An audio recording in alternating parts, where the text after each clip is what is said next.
ਬਖਸ਼ਿਸ਼ ਪ੍ਰਾਪਤ ਹੁੰਦੀ ਹੈ। ਕਈ ਬਹੁਤੇ ਸਰੀਰ ਨੇ ਉਹਨਾਂ ਦੀ ਵਾਹਿਗੁਰੂ ਦੀ ਬਖਸ਼ਿਸ਼ ਹੈ, ਰਹਿਮਤ ਹੈ, ਉਹ ਨਜ਼ਰ ਕਰਨ ਤੇ ਆਵੇ ਨਾ ਇੱਕ ਸਕਿੰਟ 'ਚ ਬਖਸ਼ਿਸ਼ ਕਰ ਦਿੰਦਾ ਹੈ। ਉਹਦੀ ਬਖਸ਼ਿਸ਼ ਦੇ ਪਾਤਰ ਉਹ ਬਣ ਜਾਂਦੇ ਆ। ਇੱਕ ਨਾ ਹੁਕਮੀ ਬਖਸ਼ਿਸ਼, ਉਹਦੇ ਹੁਕਮ ਨਾਲ ਉਹਨਾਂ ਦੇ ਬਖਸ਼ਿਸ਼ ਵਰਤਦੀ ਹੈ। ਇੱਕ ਉਹਦੇ ਹੁਕਮ 'ਚ ਸਦਾ ਭੌਂਦੇ ਰਹਿੰਦੇ ਹੈ। ਭੌਣ ਦਾ ਅਰਥ ਜੰਮਣ ਮਰਨ ਦੇ ਗੇੜ 'ਚ ਆਉਂਦੇ ਰਹਿੰਦੇ। ਇੱਕ ਨਾ ਕਿ ਉਹ ਬਖਸ਼ਿਸ਼ ਕਰਕੇ ਆਪਣੇ ਨਾਲ ਉਹਨਾਂ ਨੂੰ ਫੇਰ ਲੈਂਦਾ ਹੈ। ਕਈ ਵਾਰੀ ਐਸਾ ਹੁੰਦਾ ਗੁਰਮੁਖੋ, ਬਹੁਤ ਹੀ ਯਤਨ ਕਰਨ ਵਾਲੇ ਕਈ ਵਾਰੀ ਉਹ ਭਾਵ ਸਾਗਰ ਦੇ ਵਿੱਚ ਵਾਰ-ਵਾਰ ਆਉਂਦੇ ਆ। ਉਹਨਾਂ ਦਾ ਚੱਕਰ ਗੇੜ ਬਣਿਆ ਰਹਿੰਦਾ ਹੈ। ਜਿਵੇਂ ਉਦਾਹਰਨ ਦੇ ਤੌਰ ਤੇ ਭਾਈ ਬੁੱਲਾ ਖੱਤਰੀ ਕਿਸੇ ਸਮੇਂ ਲਿਖਿਆ ਵੀ ਮਰਨਾ ਸੱਚ ਤੇ ਜਿਉਣਾ ਝੂਠ ਹੈ। ਗੁਰੂ ਨਾਨਕ ਸਾਹਿਬ ਮਿਲਣ ਗਏ ਤੇ ਬੇਮੁਖ ਹੋ ਗਿਆ। ਇੱਕ ਉਦਾਸੀ ਤੇ ਮਹਾਰਾਜ ਦੇ ਨਾਲ ਰਿਹਾ। ਕੋਈ ਬੰਦਾ ਮਹਾਰਾਜ ਦੇ ਨਾਲ ਰਵੇ ਕਾਫੀ ਸਮਾਂ ਤੇ ਫਿਰ ਜੰਮਣ ਮਰਨ ਦੇ ਗੇੜ 'ਚ ਪੈ ਜੇ। ਇਹ ਭਵਾਈਆਂ ਇਹ ਸ਼ਬਦ ਭਾਰਤ ਨੇ ਉਸ ਵਾਸਤੇ ਵਰਤਿਆ। ਭੌਂਦੇ ਫਿਰਦੇ ਕਦੀ ਕਿਸੇ ਜਨਮ 'ਚ ਕਦੀ ਕਿਸੇ ਜਨਮ 'ਚ। ਹਾਂ, ਇੱਕ ਨਾ ਤੋਂ ਬਖਸ਼ਿਸ਼ ਬੜੀ ਜਲਦੀ ਕਰ ਦਿੰਦਾ ਹੈ। ਹੋ ਸਕਦਾ ਮੇਰੇ ਵਰਗਾ ਕਾਫੀ ਸਾਲਾਂ ਤੋਂ ਜੁੜਿਆ ਜਿਹੜਾ ਉਹ ਬਖਸ਼ਿਸ਼ ਨਾ ਪ੍ਰਾਪਤ ਕਰ ਸਕੇ ਤੇ ਕਿਸੇ ਤੇ ਗੁਰੂ ਸਾਹਿਬ ਦੀ ਬੜੀ ਜਲਦੀ ਮਿਹਰ ਭਰੀ ਨਜ਼ਰ ਹੋ ਜਾਏ। ਇੱਕ ਨਾ ਉਹ ਬਖਸ਼ਿਸ਼ ਕਰਦਾ ਹੈ, ਇੱਕ ਉਹਦੇ ਹੁਕਮ 'ਚ ਸਦਾ ਫਿਰ ਉਹ ਭਵਾਂਟਣੀਆਂ ਖਾਂਦੇ ਜਨਮ ਮਰਨ ਦੇ ਗੇੜ 'ਚ ਆਉਂਦੇ ਰਹਿੰਦੇ ਹਨ। ਮਹਾਰਾਜ ਕਹਿੰਦੇ ਸਾਰਾ ਕੁਝ ਜੋ ਵੀ ਹੈ ਉਹਦੇ ਹੁਕਮ 'ਚ ਹੈ। ਸ੍ਰਿਸ਼ਟੀ ਉਹਦੇ ਹੁਕਮ 'ਚ ਚੱਲ ਰਹੀ ਹੈ। ਸਭ ਕੁਝ ਉਹਦੇ ਵਿੱਚ ਸਾਰਾ ਕੁਝ ਹੀ ਆ ਜਾਂਦਾ ਹੈ। ਭੈ ਵਿੱਚ ਸੂਰਜ, ਭੈ ਵਿੱਚ ਚੰਦ, ਕੋ ਕਰੋੜੀ ਚਲਤ ਨਾ ਅੰਤ। ਉਹ ਮਹਾਰਾਜ ਨੇ ਸਾਰੇ ਬਚਨ ਕਹੇ, ਧਰਤੀ, ਅੱਗ, ਹਵਾ, ਪਾਣੀ, ਜੋ ਕੁਝ ਵੀ ਹੈ ਉਹਦੇ ਹੁਕਮ 'ਚ ਹੈ। ਸਭ ਕੁਝ ਦਾ ਅਰਥ ਇਹੀ ਹੈ। ਅਸੀਂ ਵੀ ਜਿੰਨੇ ਵੀ ਜੀਵ ਜੰਤੂ ਜੋ ਕੁਝ ਹੈ ਮਹਾਰਾਜ ਦੇ ਹੁਕਮ 'ਚ ਹੀ ਹੈ। ਉਹ ਜਿਵੇਂ ਕਰਵਾ ਰਿਹਾ ਨਾ, ਐਕਟਿੰਗ ਕਰਵਾ ਰਿਹਾ, ਕਰ ਰਹੇ ਨੇ ਜੀਵ, ਉਹਦਾ ਹੁਕਮ ਸਾਧਿਆਂ ਤੇ ਲਾਗੂ ਹੁੰਦਾ। ਸਾਰੇ ਉਹਦੇ ਹੁਕਮ ਨੂੰ ਫੋਲੋ ਕਰ ਰਹੇ ਹਨ। ਉਹਦੇ ਹੁਕਮ ਤੋਂ ਬਾਅਦ ਕੁਝ ਵੀ ਨਹੀਂ ਹੁੰਦਾ। ਕਈ ਵਾਰੀ ਨਾ ਅਸੀਂ ਸ਼ਬਦ ਵਰਤਦੇ ਨਹੀਂ ਸੀ ਹੋਣਾ ਚਾਹੀਦਾ, ਨਹੀਂ ਉਹਦਾ ਹੁਕਮ ਸੀ, ਇਹ ਹੋਣਾ ਹੀ ਹੈ। ਇਹਦੇ ਵਿੱਚੋਂ ਸਾਨੂੰ ਉਹ ਪੰਕਤੀਆਂ ਗੁਰੂ ਗ੍ਰੰਥ ਸਾਹਿਬ 'ਚੋਂ ਮਿਲਦੀਆਂ। ਇੱਕ ਪੰਕਤੀ ਬਹੁਤ ਵਾਰੀ ਪੜ੍ਹੀ ਕੰਠ ਹੈ, ਆਪੇ ਹਾਰਿਕ ਰੰਗ ਹੈ, ਆਪੇ ਬਹੁ ਰੰਗੀ ਜੋਤ ਇਸ ਭਾਵੈ, ਨਾਨਕਾ ਸਾਈ ਗੰਢ ਚੰਗੀ। ਚਿੰਤਾ ਤਾਂ ਕੀ ਕੀਜੀਐ ਜੋ ਅਣਹੋਣੀ ਹੋਏ, ਇਹ ਮਾਰਗ ਸੰਸਾਰ ਕੋ ਨਾਨਕ ਥਿਰ ਨਹੀਂ। ਕੋਈ ਅਣਹੋਣੀ ਕੁਝ ਨਹੀਂ ਹੁੰਦਾ, ਜੋ ਹੁੰਦਾ ਉਹਦੇ ਹੁਕਮ 'ਚ ਹੁੰਦਾ। ਕਈ ਵਾਰੀ ਨਾ ਇੱਕ ਸ਼ਬਦ ਵਰਤਿਆ ਜਾਂਦਾ ਹੈ ਵੀ ਆਹ ਜਿਹੜੀ ਅਣਹੋਣੀ ਹੋਈ ਹੈ, ਅਣਹੋਣੀ ਕੁਝ ਵੀ ਨਹੀਂ ਹੁੰਦੀ ਗੁਰਮੁਖੋ, ਉਹਦੇ ਹੁਕਮ 'ਚ ਹੁੰਦਾ। ਜੋ ਕੁਝ ਜੋ ਲਿਖਿਆ ਸੋ ਵਰਤਦਾ। ਲਿਖਣਾ ਉਹਦਾ ਹੁਕਮ ਹੀ ਤੇ ਹੈ। ਹੁਕਮ ਲਿਖ ਕੇ ਦਿੱਤਾ ਜਾਂਦਾ ਨਾ, ਕੋਈ ਚਿੱਠੀ ਆਈ ਸਾਨੂੰ, ਇਹਦੇ ਕੋਈ ਚਿੱਠੀ ਆ ਜਾਏ, ਭਾਈ ਵੀ ਆਹ ਤੁਸੀਂ ਬੋਲਣਾ, ਲਿਆਓ ਜੀ ਆਪਾਂ ਅਨਾਉਂਸਮੈਂਟ ਕਰਨੀ ਹੈ, ਇਹ ਕਰਨੀ ਹੈ। ਵਾਹਿਗੁਰੂ ਕਹਿੰਦਾ ਹੈ ਵੀ ਸਾਰੇ ਉਹਦੇ ਹੁਕਮ 'ਚ ਨੇ। ਸਾਰੀ ਸ੍ਰਿਸ਼ਟੀ ਜੋ ਵੀ ਹੈ ਹੁਕਮ ਤੋਂ ਬਾਅਦ ਕੁਝ ਨਹੀਂ। ਅਸੀਂ ਸ਼ਬਦ ਵਰਤਦੇ, ਐਸਾ ਨਹੀਂ ਹੋਣਾ ਚਾਹੀਦਾ। ਇਹੀ ਤੇ ਰਜ਼ਾ ਚਾਉਣਾ ਬੜਾ ਔਖਾ ਹੈ ਵੀ ਹਰੇਕ ਗੱਲ ਅਸੀਂ ਰੱਬ ਦੀ ਮਰਜ਼ੀ ਨਾਲ ਹੋਈ, ਉਹਦੇ ਹੁਕਮ 'ਚ ਮੰਨ ਲਈਏ ਤੇ ਰੱਬ ਪੂਰਾ ਨਹੀਂ ਕਰਦਾ ਕੋਈ। ਉਹ ਇੱਕ ਨਾ ਰੁਕਮਾਨ ਹਕੀਮ ਹੋਇਆ, ਰੁਕਮਾਨ ਉਹਦਾ ਨਾਮ ਹੈ। ਉਹ ਨਾ ਬੜੀ ਬੰਦਗੀ ਵਾਲਾ ਸੀ ਮੁਸਲਮਾਨ, ਤੇ ਉਹ ਕਹਿੰਦਾ ਵੀ ਜੋ ਹੁੰਦਾ ਰੱਬ ਸਾਡੇ ਭਲੇ ਵਾਸਤੇ ਕਰਦਾ ਹੈ। ਕਈਆਂ ਦੀ ਵਿਚਾਰਧਾਰਾ ਹੁੰਦੀ ਹੈ ਸਾਡੀ ਕਿਤੇ ਬਣ ਜਾਏ, ਇਹੀ ਤੇ ਗੁਰਮਤ ਹੈ, ਇਹੀ ਤੇ ਰੱਬ ਦਾ ਹੁਕਮ ਬਣਦਾ ਹੈ। ਉਹਨਾਂ ਦੇ ਪੁੱਤਰ ਨਾਲ ਕਿਤੇ ਨੇ ਇੱਕ ਦਿਨ ਦਾ ਰਸਤਾ ਸੀ ਤੇ ਆਪਣੇ ਪੁੱਤਰ ਨਾਲ 2 ਘੋੜੇ ਲਏ ਉਹਨਾਂ ਨੇ ਤੇ ਸਵਾਰੀ ਕਰਕੇ ਕਿਤੇ ਮਾਰੂਥਲ ਦਾ ਰਸਤਾ ਸੀ, ਉਹਨਾਂ ਨੇ ਪਾਰ ਕਰਨਾ ਹੈ। ਹੁਣ ਹੋਇਆ ਕਿ ਵੀ ਚੱਲੇ ਨੇ ਤੇ ਉਹ ਇੱਕ ਤੇ ਘੋੜਿਆ ਉਹਨਾਂ ਦੇ ਕੋਲ ਆਪ ਸੀ, ਦੂਸਰਾ ਕੰਮ ਬੜਾ ਜ਼ਰੂਰੀ ਸੀ ਤੇ ਦੂਸਰਾ ਗੁਆਂਢੀਆਂ ਤੋਂ ਮੰਗਣਾ, ਤੇ ਉਹਨਾਂ ਨੂੰ ਪਰੇਸ਼ਾਨੀ ਹੋਈ। ਉਹ ਜਿਹੜਾ ਮੁੰਡਾ ਜਿਹੜਾ ਸੀ ਉਹ ਕਲਪਦਾ ਹੈ, ਉਹਦਾ ਵੈਦ ਦਾ ਕਹਿੰਦਾ ਜੀ ਤੁਰਨ ਲੱਗੇ ਕੰਮ ਠੀਕ ਨਹੀਂ ਹੋਇਆ। ਕਹਿੰਦਾ ਨਹੀਂ, ਜੋ ਕੁਝ ਹੈ ਰੱਬ ਦੇ ਭਾਣੇ 'ਚ ਹੁਕਮ 'ਚ। ਉਹ ਫਿਰ ਘੋੜਾ ਮਿਲਿਆ ਜੀ, ਉਹ ਚੱਲ ਪਏ ਤੇ ਉਹ ਜਾਂਦਿਆਂ ਬਰੇਤੀ ਸੀ, ਥੱਲੇ ਕਿਤੇ ਟੋਆ ਸੀ ਤੇ ਘੋੜੇ ਦਾ ਪੈਰ ਅੜ ਗਿਆ, ਜਿਸ ਤੇ ਉਹਦਾ ਬੱਚਾ ਜਿਹੜਾ ਸਵਾਰੀ ਕਰ ਰਿਹਾ ਸੀ, ਤੇ ਉਹ ਘੋੜੇ ਦੀ ਹੱਡੀ ਟੁੱਟ ਗਈ ਪੈਰ ਦੀ। ਉਹ ਫਿਰ ਕਲਪਿਆ, ਕਹਿੰਦਾ ਜੀ ਲੈ ਹੁਣ ਘੋੜੇ ਦੀ ਹੁਣ ਤੇ ਅਸੀਂ ਪਹੁੰਚ ਨਹੀਂ ਸਕਦੇ। ਉਹ ਵੈਦ ਸੀ, ਉਹਨੇ ਉਹ ਚਲੋ ਕੋਈ ਲੈ ਕੇ ਕੱਪੜਾ ਤੇ ਉਹਨੂੰ ਬੰਨਿਆ। ਉਹਨੂੰ ਘੋੜਾ ਭਾਰ ਨਹੀਂ ਸੀ ਚੁੱਕ ਸਕਦਾ, ਵੈਸੇ ਚੱਲ ਸਕਦਾ ਸੀ। ਤੇ ਉਹ ਬਾਪ ਕਹਿੰਦਾ ਬੇਟਾ ਕਲਪ ਨਾ, ਜੋ ਕੁਝ ਉਹਦਾ ਹੁੰਦਾ ਉਹਦੇ ਹੁਕਮ 'ਚ ਹੁੰਦਾ ਹੈ, ਤੇ ਚਲੋ ਆਪਾਂ ਇਹਦੇ ਤੇ ਚੜ੍ਹ ਕੇ ਨਹੀਂ, ਹੁਣ ਆਪਾਂ ਪੈਦਲ ਸਫ਼ਰ ਤੈਅ ਕਰਦੇ ਹਾਂ। ਹੁਣ ਪੈਦਲ ਸਫ਼ਰ ਤੈਅ ਕੀਤਾ ਤੇ ਰਸਤੇ 'ਚ ਪਾਣੀ ਵੀ ਮੁੱਕ ਗਿਆ। ਪਾਣੀ ਤੋਂ ਉਹਨਾਂ ਕੁ ਲਿਆ ਸੀ ਜਿੰਨਾ ਕੁ ਵੀ ਘੋੜੇ ਦੀ ਸਵਾਰੀ ਕਰਨੀ ਇੰਨਾ ਕੁ ਚਾਹੀਦਾ। ਉਹ ਪਾਣੀ ਵੀ ਖਤਮ ਹੋ ਗਿਆ, ਭੁੱਖ ਵੀ ਲੱਗ ਗਈ ਹੈ। ਤੇ ਉਹ ਜਾਂਦਿਆਂ ਕੁਦਰਤੀ ਹੁਣ ਪੈਦਲ ਚੱਲਦੇ ਰਸਤਾ ਭਟਕ ਗਏ। ਉਹ ਜਿਸ ਦਸ਼ਾ ਨੂੰ ਯਾਦ ਹੈ ਸਾਨੂੰ, ਘੋੜੇ ਤੇ ਹਨ ਪਹਿਲਾਂ, ਫਿਰ ਪੈਦਲ ਦਸ਼ਾ ਭਟਕ ਕੇ। ਹੁਣ ਟਾਈਮ ਵੀ ਜ਼ਿਆਦਾ, ਪਾਣੀ ਵੀ ਕੋਈ ਨਹੀਂ ਪ੍ਰਸਾਦਾ। ਤੇ ਉਹ ਇੱਕ ਪਾਸੇ ਫਿਰ ਜਾਨਵਰ ਕਿਤੇ ਉੱਡ ਕੇ ਆਏ, ਤੇ ਉਹਨਾਂ ਨੇ ਅੰਦਾਜ਼ਾ ਲਾਇਆ ਵੀ ਜਿਹੜਾ ਲੱਗਦਾ ਰਿਹਾਇਸ਼ ਇਸ ਇਲਾਕੇ 'ਚ ਹੈ, ਵੀ ਜਾਨਵਰ ਜਦੋਂ ਆਏ ਹਰਿਆਲੀ, ਜਾਨਵਰ ਹਰਿਆਲੀ ਤੇ ਹੀ ਬੈਠਦਾ, ਵੈਸੇ ਨਹੀਂ। ਉਹਨਾਂ ਨੇ ਅੰਦਾਜ਼ਾ ਲਾ ਲਿਆ ਵੀ ਇੱਧਰੋਂ ਜਾਨਵਰ ਉੱਡ ਕੇ ਆਏ ਨੇ, ਇੱਧਰ ਹਰਿਆਲੀ ਦਾ ਕੋਈ ਨਗਰ ਕੋਈ ਵੱਸਦਾ ਹੋਏਗਾ ਜਿੱਥੋਂ ਜਾਨਵਰ ਆਏ। ਉਹਨਾਂ ਨੇ ਦਸ਼ਾ ਉਸ ਪਾਸੇ ਨੂੰ ਬਦਲ ਲਈ। ਉਹ ਜਿਹੜਾ ਉਹਦਾ ਬੇਟਾ ਬੜਾ ਕਲਪ ਰਿਹਾ, ਕਹਿੰਦਾ ਅੱਜ ਤੇ ਬੜਾ ਬੁਰਾ ਹੋਇਆ, ਪਾਣੀ ਮੁੱਕ। ਉਹਨਾਂ ਰਾਤ ਫਿਰ ਸਫ਼ਰ ਤੈਅ ਕੀਤਾ, ਜਿਹੜਾ ਇੱਕ ਦਿਨ ਦਾ ਸਫ਼ਰ ਸੀ ਫਿਰ ਰਾਤ ਪੈ ਗਈ, ਪੈਦਲ ਜਾਣਾ ਪਿਆ। ਰਾਤ ਹੁਣ ਚਲੋ ਥੋੜ੍ਹੀ ਪਿਆਸ ਵੀ ਘੱਟ ਲੱਗਦੀ ਹੈ, ਠੰਡਾ ਹੁੰਦਾ ਹੈ। ਉਹ ਸਫ਼ਰ ਤੈਅ ਕਰਦੇ ਗਏ ਤੇ ਸਵੇਰ ਨੂੰ ਉੱਥੇ ਪਹੁੰਚ ਗਏ ਉਸ ਦਸ਼ਾ ਵੱਲ ਜਿਸ ਪਿੰਡ 'ਚ ਉਹਨਾਂ ਜਾਣਾ ਸੀ। ਤੇ ਹੋਇਆ ਕਿ ਜੀ ਉਸ ਪਿੰਡ ਦੇ ਵਿੱਚੋਂ ਧੂੰਆਂ ਨਿਕਲ ਰਿਹਾ, ਬਹੁਤ ਅੱਗ ਲੱਗੀ ਹੋਈ ਹੈ। ਤੇ ਇੱਕ ਆਦਮੀ ਪਾਸੇ ਦੌੜਿਆ ਜਾ ਰਿਹਾ ਸੀ, ਤੇ ਉਹਨਾਂ ਨੇ ਪੁੱਛ ਲਿਆ ਵੀ ਕੀ ਗੱਲ ਹੈ। ਉਹ ਕਹਿੰਦੇ ਜੀ ਇੱਥੋਂ ਦਾ ਲੱਗਿਆ ਬਾਦਸ਼ਾਹ, ਗਵਾਂਢੀ ਦੇਸ਼ ਦਾ, ਤੇ ਉਹਨੇ ਇਸ ਧਰਤੀ ਤੇ ਕਰ ਲਿਆ ਕਬਜ਼ਾ।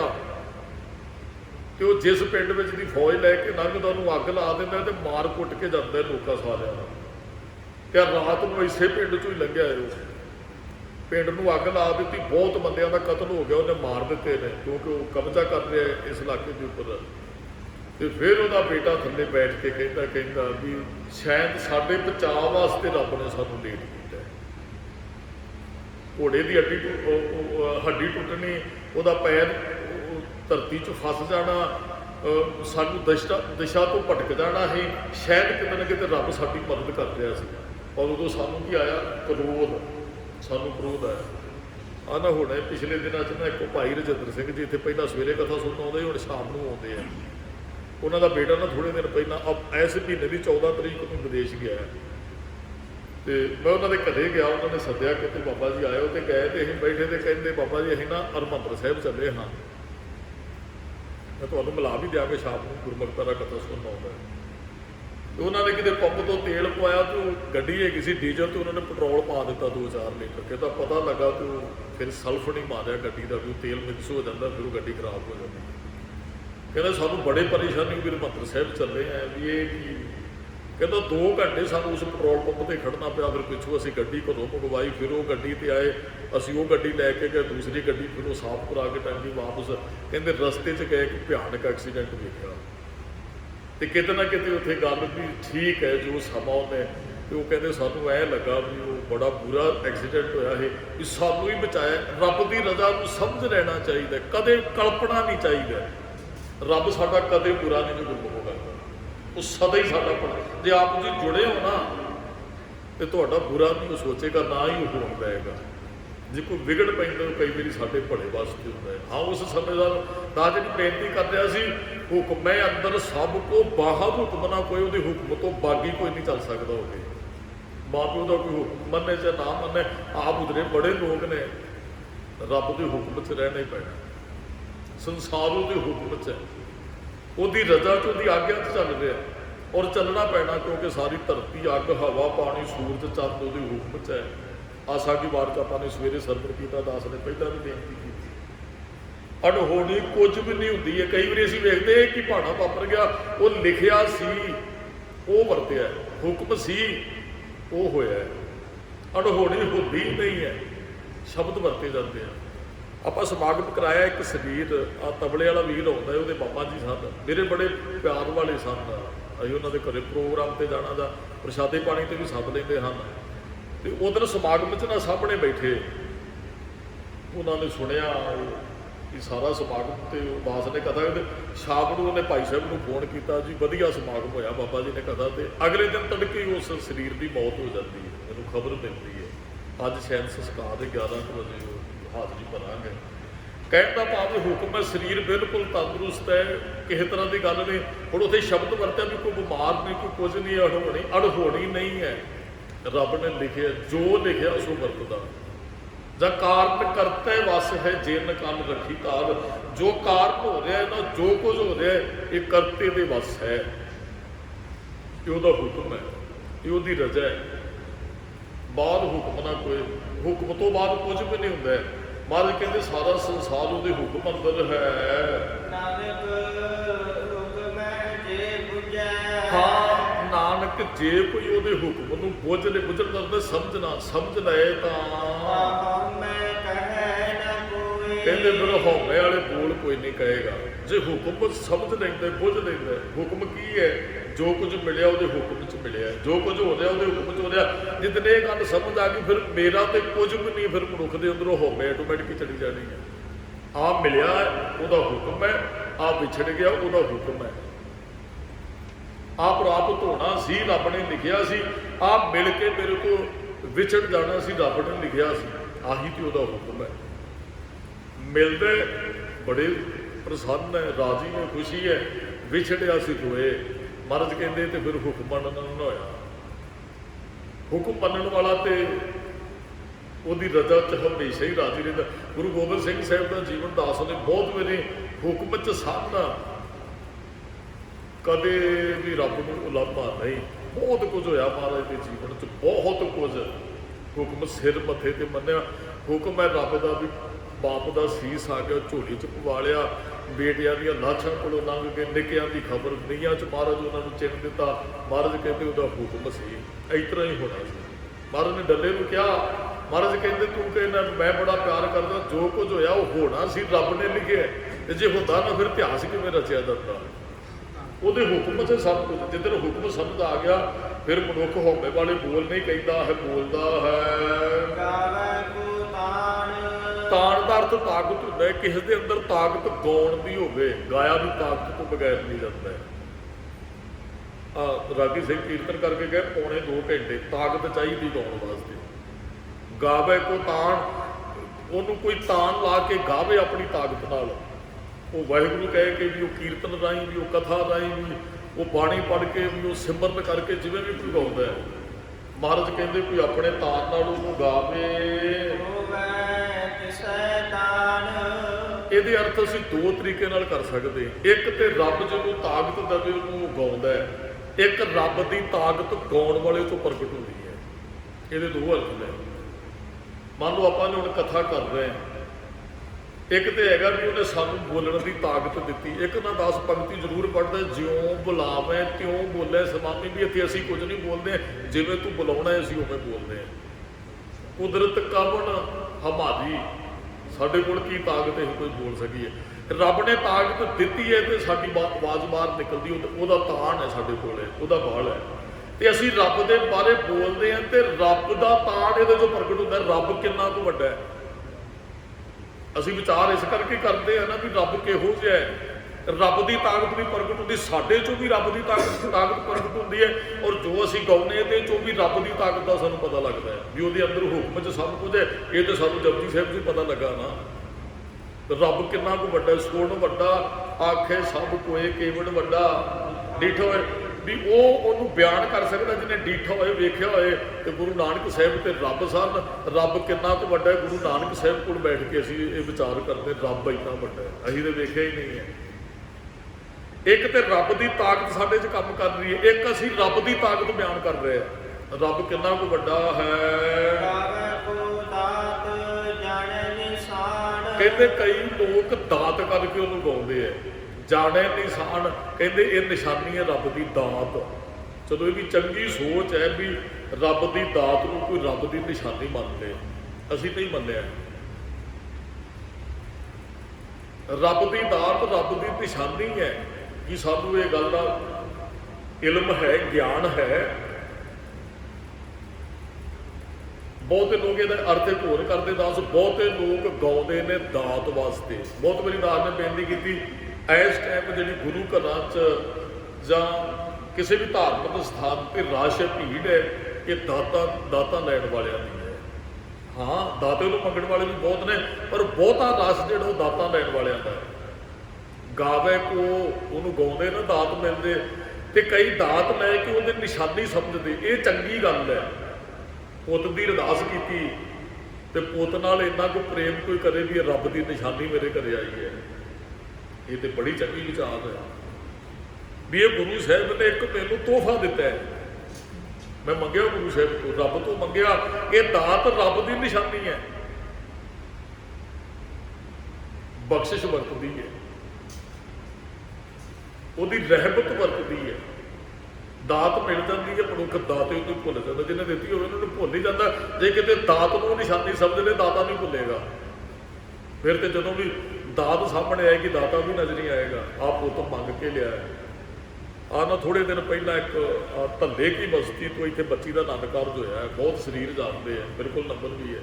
ਉਹਨਾਂ ਦਾ ਬੇੜਾ ਚੜਾਈ ਕਰਕੇ ਇੱਕ ਦਿਨ ਅੱਗੇ ਵੀ ਦਾਸ ਨੇ ਬੇਨਤੀ ਕੀਤੀ ਤੇ ਉੱਥੇ ਅੰਤਮ ਅਰਦਾਸ ਤੇ ਦਾਸ ਨੇ ਬੱਚਾ ਹੀ 5.5 ਸਾਲਾਂ ਦਾ ਕਥਾ ਕੀਤੀ ਤੇ ਅਰਦਾਸ ਫਿਰ ਕੀਤੀ ਤੇ 2014 ਚੋਂ ਬੱਚੇ ਦੀ ਡੈਥ ਹੁੰਦੀ ਹੈ ਤੇ 2017 ਚ ਅਰਦਾਸ ਤੋਂ 3 ਸਾਲਾਂ ਬਾਅਦ ਉਹਨਾਂ ਦੇ ਘਰੇ ਉਹੀ ਬੱਚਾ ਜਨਮ ਲੈ ਕੇ ਆਉਂਦਾ। ਉਸ ਬਾਅਦ ਉਸ ਸਮੇਂ ਜਿਸ ਸਮੇਂ ਪਹਿਲੇ ਬੱਚੇ ਦਾ ਜਨਮ ਹੋਇਆ, ਉਹੀ ਨਿਸ਼ਾਨੀ ਸਰੀਰ ਤੇ ਜਿਹੜੀ ਪਹਿਲੇ ਬੱਚੇ ਦੇ ਨਿਸ਼ਾਨੇ ਹੈ।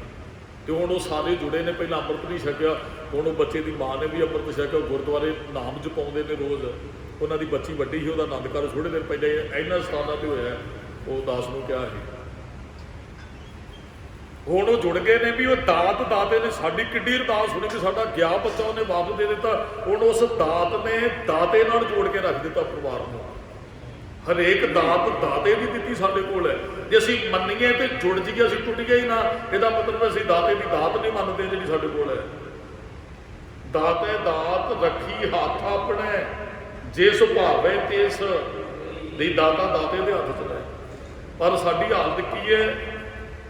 ਦਾਤ ਪਿਆਰੀ ਵਿਸਰਿਆ, ਦਤਾਰਾ ਦਾਤ ਤੇ ਪਿਆਰੀ ਬਣ ਗਈ ਪੁੱਤ ਨੂੰ। ਤੇ ਬੜਾ ਗੱਲ ਆਇਆ, ਜਿਹਨੇ ਪੁੱਤ ਦਿੱਤਾ ਉਹਦਾ ਹੁਣ ਧਿਆਨ ਹੀ ਕੋਈ ਨਹੀਂ ਹੈ। ਪਹਿਲਾਂ ਤੇ 40 ਦਿਨ ਆਏ ਹਨ ਜਦੋਂ ਮੰਗਣਾ ਹੈ, ਹੁਣ ਤੇ 40 ਹਾਜ਼ਰੀਆਂ ਨਹੀਂ ਭਰੀਆਂ ਪੁੱਤ ਜਵਾਨ। ਉਹ ਮੈਂ ਕਿਹਾ ਘਰੇ ਗਿਆ, ਕਹਿੰਦੇ ਬਾਬਾ ਜੀ ਕਥਾ ਕਰਨੀ ਬੱਚੇ ਦਾ ਵਿਆਹ। ਤੇ ਮੈਂ ਕਿਹਾ ਜੀ ਵਿਆਹ ਵੀ ਖੁਸ਼ੀ ਦੀ ਵੀ ਕਥਾ ਇਸੇ ਅਸੀਂ ਟੌਪਿਕ ਬੋਲਣਾ ਹੁੰਦਾ ਵੀ ਇਹ ਕਿਸ ਵਿਸ਼ੇ ਨਾਲ ਸੰਬੰਧਿਤ ਹੈ। ਜਿਹੋ ਜਿਹਾ ਕੋਈ ਪ੍ਰੋਗਰਾਮ ਉਹੋ ਜਿਹਾ ਫਿਰ ਵਿਸ਼ਾ ਲੈ ਕੇ ਬੋਲਣਾ ਪੈਂਦਾ ਹੈ। ਕਹਿੰਦੇ ਬਾਬਾ ਜੀ ਅਰਦਾਸਾਂ ਦੇ ਦੋ ਨੇ ਵੀ ਇਸੇ ਬੱਚੇ ਦੇ ਜਨਮ ਬਾਰੇ ਪਾਠ ਸੁਖਿਆ ਸੀ ਤੇ ਉਹ ਬੱਚੇ ਦਾ ਵਿਆਹ ਤੇ ਉਹ ਵੀ ਅਰਦਾਸ ਵਿੱਚ ਹੀ ਕਰਨੀ ਹੈ। ਦਾਤ ਤੇ ਮਿਲ ਗਈ ਵੀ ਬੱਚੇ ਦਾ ਜਨਮ ਨਹੀਂ, ਉਸ ਤੋਂ ਪਹਿਲਾਂ ਅਖੰਡ ਪਾਠ ਸਾਹਿਬ ਸੁਖਿਆ।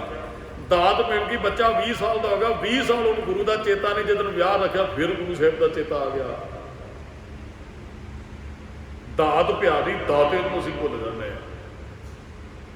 ਬਹੁਤੇ ਸਰੀਰ ਨੇ ਜਿਹੜੇ ਇੱਥੇ ਬੱਚਾ ਕਿਸੇ ਦੇ ਘਰੇ ਜਨਮ ਲੈਂਦਾ, ਘਰੇ ਨਹੀਂ ਲੈ ਕੇ ਜਾਂਦੇ, ਕੋਈ ਨਾ ਜਾਪਨੀ ਸਾਹਿਬ ਮੱਥਾ ਟਿਕਾ ਕੇ ਲਿਜਾਂਦੇ। ਉਹ ਮਾਂ ਭਾਵੇਂ ਗੱਡੀ 'ਚ ਉਤਰ ਕੇ ਇੱਕ ਦਿਨ ਬੱਚੇ ਨੂੰ ਦਾਦੀ ਲੈ ਕੇ ਆਈ, ਉਹ ਕਹਿੰਦੀ ਬਾਬਾ ਜੀ ਅਰਦਾਸ ਕਰਨੀ, ਕਹਿੰਦੇ ਮਾਂ ਨਹੀਂ ਬਾਹਰੋਂ ਆਉਣ ਜੋਗੀ, ਉਹ ਗੱਡੇ 'ਚ ਬੈਠੇ ਬੱਚੇ ਨੂੰ ਇਕੱਲੇ ਨੂੰ ਲੈ ਕੇ ਆਈ ਦਾਦੀ, ਕਹਿੰਦੇ ਮੱਥਾ ਟਿਕਾ ਕੇ ਇੱਥੋਂ ਮਿਲਿਆ ਸਾਨੂੰ। ਦਾਤੇ ਨੂੰ ਨਹੀਂ ਭੁੱਲਣਾ ਚਾਹੀਦਾ, ਦਾਤਾਂ ਦਾਤੇ ਦੀਆਂ ਦਿੱਤੀਆਂ ਹੋਈਆਂ। ਮਹਾਰਾਜ ਕਹਿੰਦੇ ਐ ਵੀ ਗਾਵੇ ਕੋ ਦਾਤ ਜਾਣੇ ਨਹੀਂ ਸਨ। ਕਈ ਗਾਉਂਦੇ ਨੇ ਭਾਈ ਇਹ ਦਾਤ ਦੀ ਨਿਸ਼ਾਨੀ ਮਿਲੀ ਹੈ।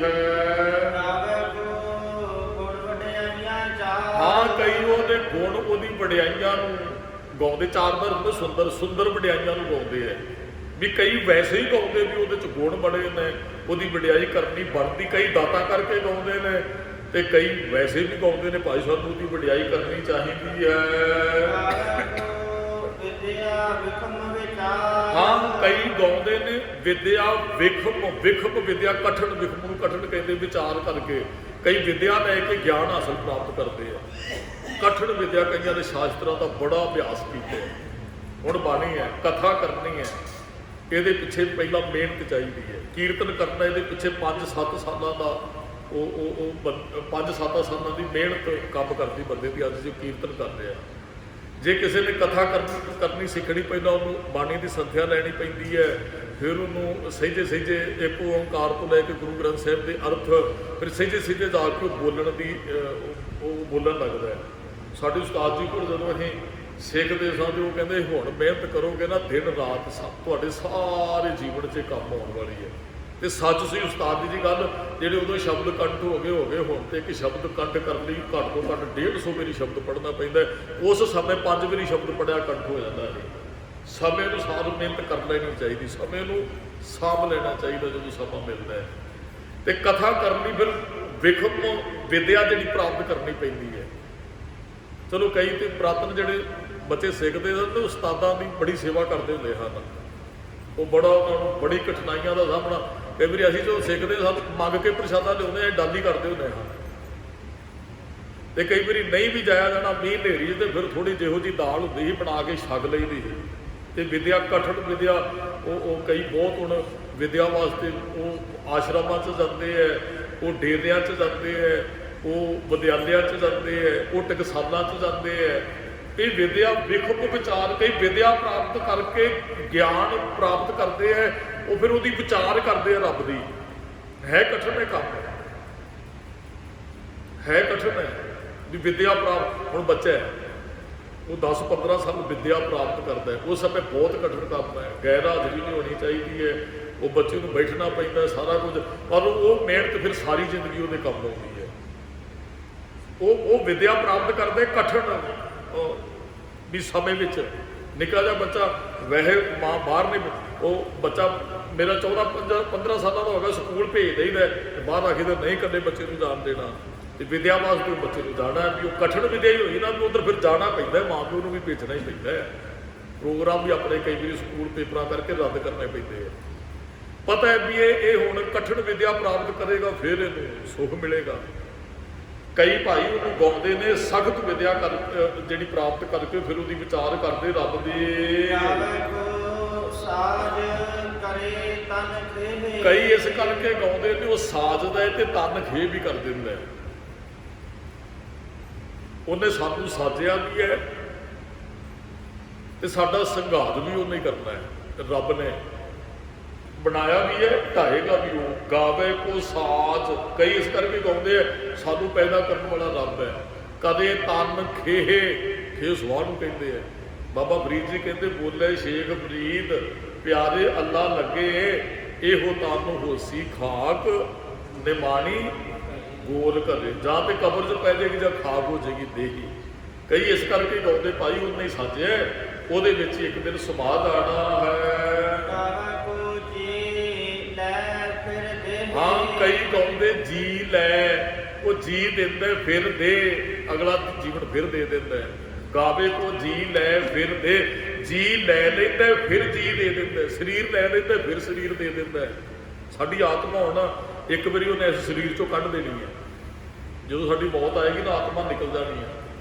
ਤੇ ਜੇ ਤੇ ਕੀਤੀ ਹੈ ਬੰਦਗੀ ਫਿਰ ਤੇ ਆਤਮਾ ਮਿਲ ਜਾਣੀ ਪਰਮਾਤਮਾ 'ਚ, ਨਹੀਂ ਤੇ ਇੱਧਰੋਂ ਕੱਢ ਕੇ ਉਹਨੇ ਹੋਰ ਕਿਸੇ ਸਰੀਰ 'ਚ ਪਾ ਦੇਣੀ ਹੈ।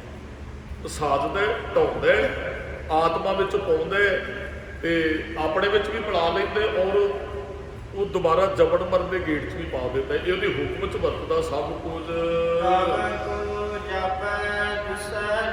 ਕਹਿੰਦੇ ਕਈ ਗਾਉਂਦੇ ਤੇ ਉਹਨਾਂ ਨੂੰ ਐ ਜਾਪਦਾ ਰੱਬ ਦੂਰ ਦਿਸਦਾ। ਵਿਦਿਆ ਸਾਰੀ ਹੁਣ ਗੁਰੂ ਗ੍ਰੰਥ ਸਾਹਿਬ ਵਰਗੀ ਤੇ ਸਾਧਿਆਂ ਕੋਲ ਨਹੀਂ ਹੈਗੀ। ਕਈ ਕਹਿੰਦੇ ਵੀ ਰੱਬ ਸਤਵੇਂ ਅਸਮਾਨ ਤੇ ਰਹਿੰਦੇ, ਕਈ ਕਹਿੰਦੇ ਉਹ ਰੱਬ ਨੂੰ ਨਜ਼ਦੀਕ ਮੰਨਦੇ ਹੀ ਨਹੀਂ ਹੈ। ਕਈ ਕਹਿੰਦੇ ਵੀ ਗਾ ਕੇ ਕਹਿੰਦੇ ਨੇ ਰੱਬ ਬੜੀ ਦੂਰ ਹੈ, ਗਾਵੇ ਕੋ ਜਾਪੇ ਦਿਸੇ, ਉਹਨਾਂ ਨੂੰ ਜਾਪਦਾ ਵੀ ਰੱਬ ਬੜੀ ਦੂਰ ਹੈ। ਸਾਡੇ ਧਰਮ ਦੀ ਇਹ ਫਿਲਾਸਫੀ ਨਹੀਂ ਹੈ ਰੱਬ ਦੂਰ ਹੈ। ਸਾਡਾ ਗੁਰੂ ਕਹਿੰਦੇ ਹਾਥ ਪੈ ਨੇੜੇ, ਸਾਡਾ ਗੁਰੂ ਕਹਿੰਦੇ ਰੱਬ ਸਾਡੇ ਅੰਦਰ ਹੈ। ਕਈਆਂ ਨੇ ਹੱਥ ਆਕਾਸ਼ ਵੱਲ ਕਰਦੇ ਹੋਰ ਪਾਸੇ ਤੋਂ, ਰੱਬ ਉੱਥੇ ਨਹੀਂ ਹੈ, ਰੱਬ ਅੰਦਰ ਹੀ ਹੈ। ਕਈ ਵਿਦਿਆ ਪ੍ਰਾਪਤ ਕਰਕੇ ਉਹਨੂੰ ਗਾ ਕੇ ਕਹਿੰਦੇ ਰੱਬ ਬਹੁਤ ਦੂਰ ਹੈ। ਹਾਂ ਕਈ ਗਾਵੇ ਕੋ ਵੇਖੇ ਹਾਜ਼ਰਾ ਦੂਰ, ਕਈ ਗਾ ਕੇ ਉਹਨੂੰ ਹਾਜ਼ਰ ਨਾਜ਼ਰ ਵੇਖ ਲੈਂਦੇ ਹੈ। ਕੱਲ ਹੁਕਮਣਾ ਮਾਹੇ ਨਾ ਜੈ ਜੈ ਵੇਖੋ ਤਹਿ ਹਜ਼ੂਰ ਦੂਰ ਕਦੂ ਨਾ ਜਾਈ, ਰੱਬ ਰਿਹਾ ਸਰਬੱਤਰ ਮੈਂ ਮਨ ਸਦਾ ਧਿਆਈ। ਕਈ ਗਾ ਕੇ ਕਹਿੰਦੇ ਰੱਬ ਦੂਰ ਹੈ, ਕਈ ਗਾ ਕੇ ਉਹਨਾਂ ਨੂੰ ਦਰਸ਼ਨ ਕਰ ਲੈਂਦੇ ਹੈ। ਵਿਦਿਆ 'ਚੋਂ ਮਿਲਦਾ ਨਾ। ਹੁਣ ਕੋਈ ਧਰਮ ਕਹਿੰਦੇ ਰੱਬ ਇੱਥੇ ਰਹਿੰਦਾ, ਕੋਈ ਸਾਡਾ ਗੁਰੂ ਕਹਿੰਦਾ ਸਾਰਿਆਂ 'ਚ ਹੀ ਰਮਿਆ ਹੋਇਆ ਹੈ। ਗਾ ਕੇ ਸਾਨੂੰ ਪਤਾ ਲੱਗਾ ਨਾ ਵੀ ਸਾਧ ਹਜ਼ੂਰ ਹਾਜ਼ਰ ਹੈ ਨਾਜ਼ਰ, ਕਤੇ ਨਾ ਭਇਓ ਦੁਰਾਈ, ਉਹ ਕਿਸੇ ਤੋਂ ਦੂਰ ਨਹੀਂ। ਨਾ ਕਥੇ ਨਾ ਆਵੇ ਤੋ ਮਹਾਰਾਜ ਕਹਿੰਦੇ ਜਿੰਨਾ ਮਰਜ਼ੀ ਉਹਨੂੰ ਕੱਥ ਲੋ, ਉਹਦੇ ਹੁਕਮ 'ਚ ਤੋਟ ਨਹੀਂ ਆਉਂਦੀ ਹੈ। ਜਾਂ ਇਹਦੇ ਅਰਥ ਇਹ ਵੀ ਕਰ ਸਕਦੇ ਆ ਵੀ ਉਹਨੂੰ ਜਿੰਨਾ ਮਰਜ਼ੀ ਬਿਆਨ ਕਰ ਲੋ, ਤੇ ਇਹ ਨਹੀਂ ਕੋਈ ਕਹਿ ਸਕਦਾ ਵੀ ਪੂਰਨ ਤੌਰ ਤੇ ਉਹਨੂੰ ਮੈਂ ਬਿਆਨ ਕਰ ਲਿਆ।